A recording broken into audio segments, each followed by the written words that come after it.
Hello guys, in this video I will show you how to make alert dialog selection using Flutter Cupertino. Here we have a text theme. We're just getting the current project theme and applying some color scheme to this typography theme. And we have a show Cupertino dialog which helps us to make this dialog selection. We need to pass some properties, context and builder. Within the builder we have a Cupertino alert dialog. In this widget we just going to be passed these three necessary properties like title and list of items. We have a action and within the array we just passing the list of action. For example, item 1, item 2. Each item have title and some on press listener. Then we have a close button like this. For close button we just changing some differentiate. We just changing the text style like gray in color with some letter spacing, and title should be little larger to differentiate to this item collections. So we have a dialog alert selection using iOS-Style theme right here.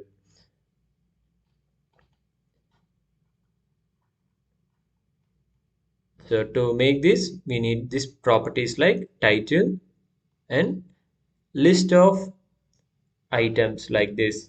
This one is final item.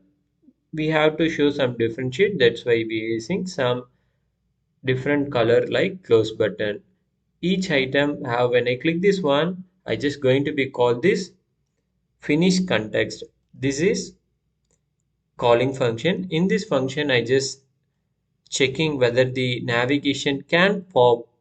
If it is can pop means we just going to be close this widget. Likewise we have another action sheet which will be come from bottom. To make this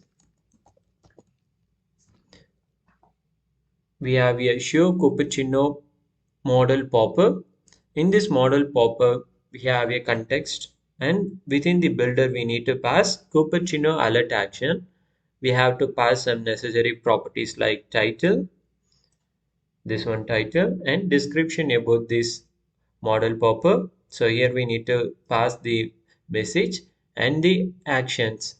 So action have array of widget. We need to pass this action 1, 2 and 3 like this. And finally we have a cancel button about this Cupertino dialog should close. So when I close this button, when I click this button, here we have a on press listener which helps us to close this dialog model. And here is the item which action 1, every action button with on press listener and text style about this text name. So we using custom typography style which we already seen about how to customize the common typography format. So this is all about action style. See you guys in next video.